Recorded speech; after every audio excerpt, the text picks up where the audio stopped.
Selamat malam kepada para dosen, terutama khususnya kepada Pak Kahyar selaku dosen pengampu mata kuliah Arsitektur Enterprise. Assalamualaikum warahmatullahi wabarakatuh. Shalom, Om Swastiastu, Namo Buddhaya, Salam Kebajikan. Pada kesempatan kali ini, saya akan mempresentasikan apa yang dimaksud dengan arsitektur enterprise. Saya mohon izin share screen.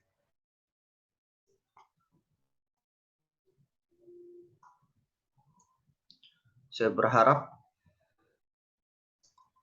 slideshow saya kelihatan di layar Anda. Mari kita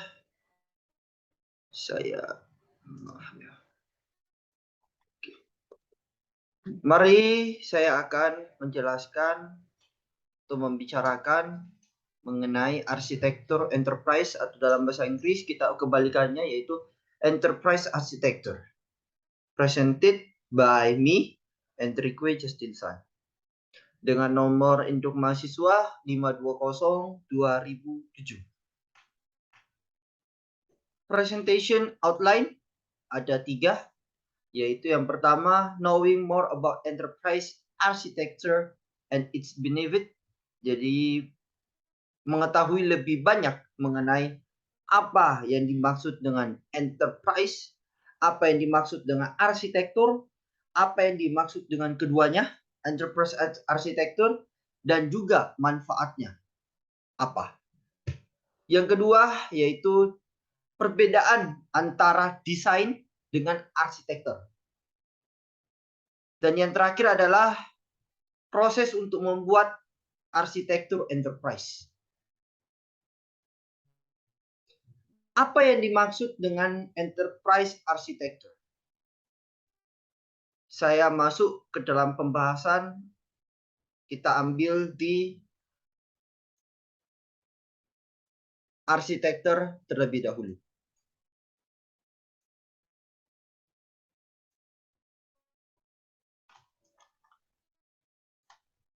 Arsitektur atau arsitektur, suatu konsep perencanaan dasar dalam mengoperasikan sesuatu sistem, baik itu dalam konsep pembangunan suatu gedung ataupun dalam konsep pembangunan sebuah perusahaan. Jadi ini adalah pengertian arsitektur menurut saya sendiri.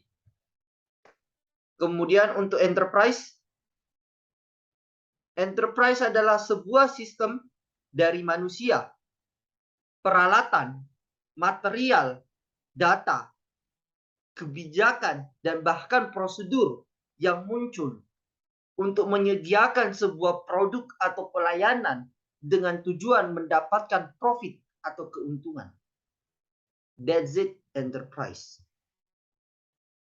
Nah, dan kebetulan saya kemarin research untuk mendapatkan pemahaman lebih lanjut, dan saya bisa mengartikan enterprise itu sendiri apa. Ternyata enterprise itu ada di dalam bisnis. Dan banyak sekali enterprise itu kaitannya dengan bisnis di dunia perbisnisan, ya. Nah, jadi dari dua arti kata sebelumnya, kalau digabungkan menjadi satu, artinya adalah perancangan proses bisnis dan teknologi pada setiap perusahaan atau bahkan bisnis yang kemudian diintegrasikan untuk mencapai tujuan tertentu yang sudah direncanakan. Itulah arti dari enterprise architecture. Manfaatnya apa? Benefitnya apa? Yang pertama, performa perusahaan secara umum. Yang kedua, meningkatkan daya saing dan ketangkasan dalam bisnis. Dan yang terakhir adalah dasar pijakan yang kuat untuk seluruh bagian atau semua bagian. Saya kulik satu persatu. Yang pertama, performa perusahaan secara umum. Ketika sebuah corporate atau perusahaan memiliki arahan yang jelas dari tata cara operasional paling efektif, maka setiap bagian dari perusahaan tersebut bisa fokus dan memberikan daya upayanya untuk menjalani proses tersebut. Inilah mengapa penting arsitektur enterprise. Karena ketika disusun dengan cermat dan tepat, maka semua bagian perusahaan bisa memberikan effort maksimal untuk bagiannya masing-masing. Otomatis performa perusahaan secara umum akan meningkat dan bisa mencapai target. Yang kedua, meningkatkan daya saing dan ketangkasan dalam bisnis. Dengan performa yang terus meningkat, maka daya saing perusahaan akan maksimal. Dengan catatan, arsitektur enterprise yang dimiliki benar-benar harus matang dan berkualitas. Sumber daya yang dimiliki bisa bergerak sesuai effort yang dibutuhkan. Ketangkasan dalam bisnis akan dimiliki oleh perusahaan, di mana kedua hal ini dapat diraih. Perusahaan dan bisnis Anda bisa terus berkembang seiring perubahan zaman dan memanfaatkan tantangan-tantangan dan kesempatan yang ada, alih-alih tenggelam di dalamnya dan terlambat untuk tumbuh. Dan yang terakhir adalah dasar pijakan yang kuat untuk seluruh atau semua bagian. Memiliki fondasi seperti layaknya sebuah bangunan yang memiliki cakram. Atau orang bangunan biasanya bilang fondasi cakar ayam. Nah, dalam bisnis harus memiliki fondasi yang kuat seperti halnya ketika kita ingin membangun sebuah rumah, sebuah gedung. Hal ini sangat penting untuk sebuah perusahaan agar dapat berkembang dan terus bertumbuh. Arsitektur enterprise berperan dalam hal ini. Dengan pijakan yang kuat, setiap bagian di dalam perusahaan bisa bergerak sesuai dengan rencana dan memberikan usaha secara tepat, sehingga semua sumber daya digunakan secara efektif. Semakin kuat, semakin tebal dasar fondasi yang kita miliki, semakin kuat pijakan setiap bagian untuk terus tumbuh dan memberikan yang terbaik untuk kemajuan perusahaan. Ini mengapa konsep tersebut sangat penting untuk keberlangsungan bisnis yang Anda kelola. Jadi, jangan bilang arsitektur enterprise itu tidak memiliki manfaat. Miliki dan sangat-sangat luar biasa penting. Itulah mengapa saya wajibkan untuk mengetahui arsitektur enterprise. Lanjut. Apa sih perbedaan antara desain dan arsitektur? Apa itu desain? Desain adalah suatu rancangan atau bentuk yang dibuat untuk memperlihatkan suatu tampilan dan fungsi dari apa yang akan kita buat. Kemudian, apa sih perbedaan dari desain dan arsitektur?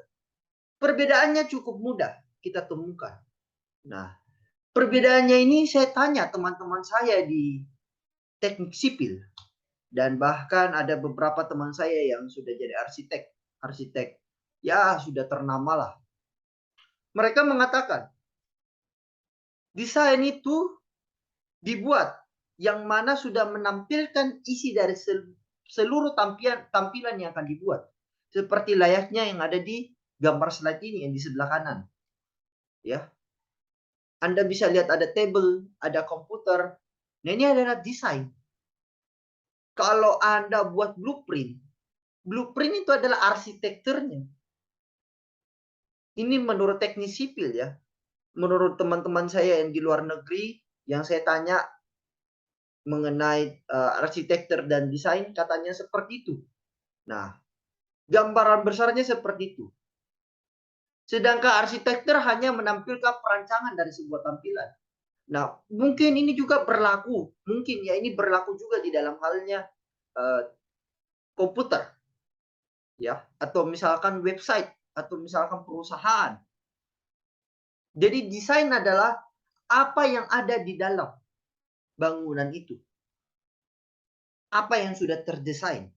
Jadi di dalam desain itu sudah ada semuanya, seluruhnya. Ada meja, ada kursi di atas meja ada apa dan sebagainya.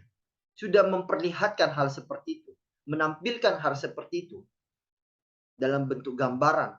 Tetapi kalau arsitektur hanya garis-garisnya doang. Garis-garisannya besar.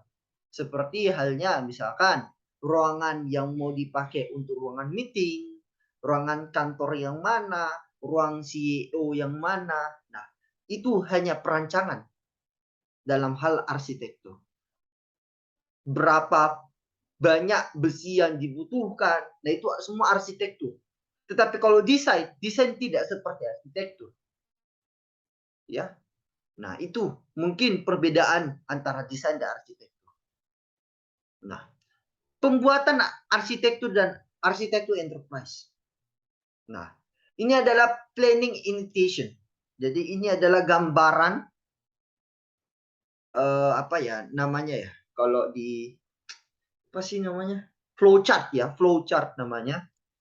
Jadi ini project management PM di mana untuk membuat arsitektur enterprise. Yang pertama adalah kita harus planning dulu initiation kita. Apa yang akan kita buat? Oke. Kemudian kita turun prinsipnya. Prinsipnya ini yang kita mau bangunnya apa? Perusahaan contohnya. Ya, misalnya perusahaan ABC, ABC lah. Oke. Atau jangan ABC karena sudah ada perusahaan ABC. ABD. Ya, ABD. Misalnya. Kita sudah ada planning untuk membuat perusahaan ABD. Corporate ABD. Prinsipnya apa? Dasarnya apa? Itu yang harus kita perlu mengetahuinya dulu. Oke. Kemudian model bisnisnya itu akan seperti apa? Nah, untuk model bisnis Anda bisa coba cari di Google bisnis model Canva, BMC namanya. Nah, di situ Anda isi, ada template. Kalau Anda cari di Google pasti ada template-nya BMC, Anda isi di sana. Ya, seperti tadi contohnya perusahaan ABD. Bisnis model Canva-nya itu seperti apa? Targetnya Anda kemana? Itu semuanya harus jelas. Nah, kemudian sistem dan teknologi apa yang Anda akan gunakan? Itu yang harus Anda planningkan, Anda harus pikirkan. Perusahaan ABD ini akan bergerak di bidang apa? Membutuhkan sistem dan teknologi semacam apa? Nah, kemudian arsitektur datanya bagaimana? Itu yang harus Anda pikirkan. Kemudian aplikasi, arsitektur aplikasinya seperti bagaimana? Nah, kemudian teknologi arsitekturnya seperti bagaimana? Anda mau gimana kan itu teknologinya? Mau atur sebagaimananya. Nah, kemudian implementasi, planning untuk implementasikan. Bagaimana caranya Anda implementasikan hal tersebut? Strateginya seperti bagaimana untuk imigrasi? Nah, ini harus Anda pikirkan kalau Anda ingin membuat suatu corporate. Jangan misalkan ini hari Anda bilang saya mau membuat perusahaan EBD, langsung jadi, langsung jadi.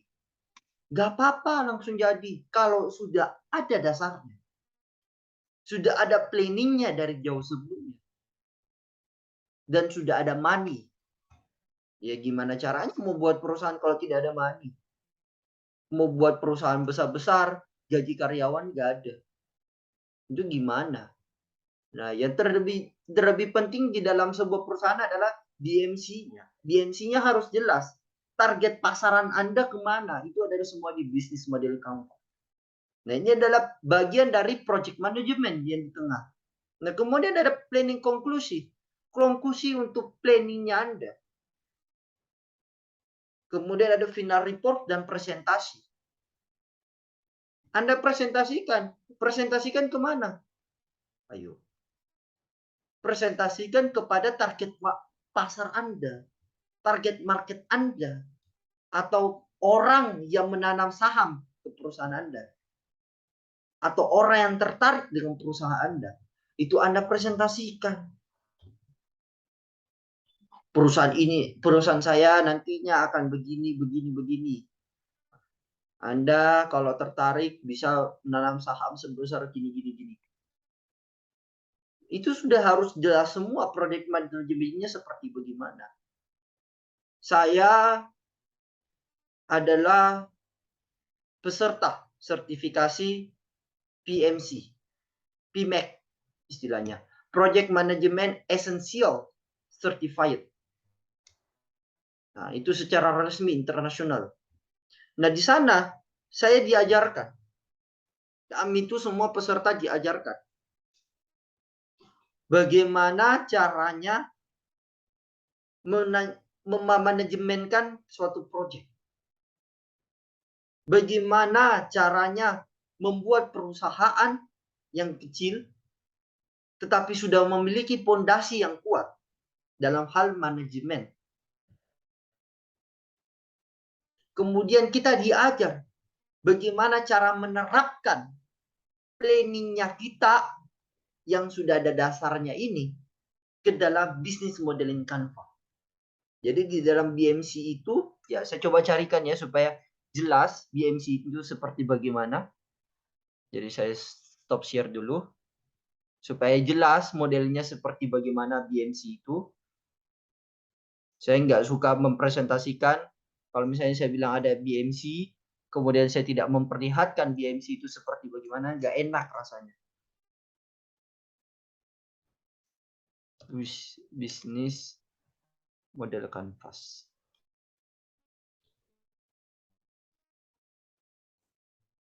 Saya contohkan satu aja ya. Ini deh. Open. Oke. Saya share screen terlebih dahulu.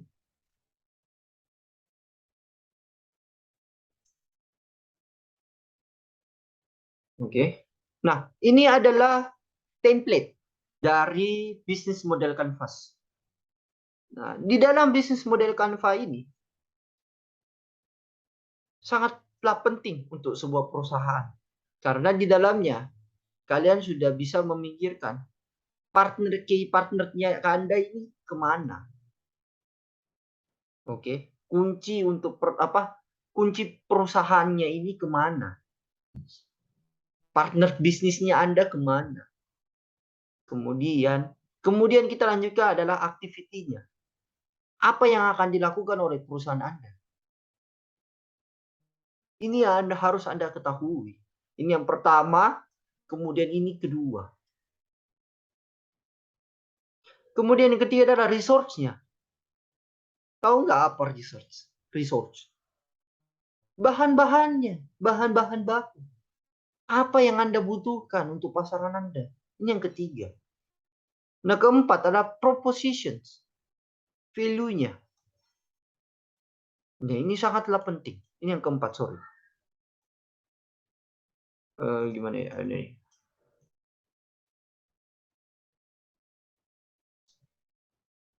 Ini yang keempat. Nah, kemudian yang kelima adalah customer relationships. Bagaimana cara Anda, siapa target Anda yang ingin Anda hubungkan dengan perusahaan Anda? Customer-nya siapa? Ini. Nah, kemudian channel-nya kemana saja? Ini yang keenam. Apakah Anda sudah mempunyai channel? Misalnya ke bank, perusahaan Anda misalnya perusahaan IT, misalkan. Channel-nya kemana? Kalau perusahaan Anda mau bangun perusahaan baru nggak ada channel, ya susah. Susah sekali. Nah, kemudian yang ketujuh selanjutnya adalah segmen customer-nya siapa? Siapa customer segmennya siapa? Ini harus Anda tahu. Cost-nya. Kemudian ini selanjutnya adalah cost. Setiap perusahaan pasti memiliki cost. Kalau tidak memiliki cost, berarti perusahaan Anda siap-siap untuk bangkrut. Karena Anda tidak memikirkan cost, biaya yang akan Anda keluarkan. Inilah sangat penting. Walaupun ini dikasih nomor 8, tetapi inilah sangat penting di dalam sebuah perusahaan. Agar tidak ada terjadi tekor. Oke. Kemudian lanjut. Yang ke-9 adalah revenue streams. Ini juga sangat perlu, sangat penting. Oleh karena itu, bagi kalian yang ingin merintis karir perusahaan sendiri dari awal, Anda harus memiliki hal tersebut. Anda harus memiliki hal ini. Yang mana ini akan menjadi tolak pandang Anda untuk perusahaan Anda. Oke? Nah, itu yang mungkin bisa saya sampaikan pada kesempatan kali ini. Terima kasih. Sampai jumpa. Salam.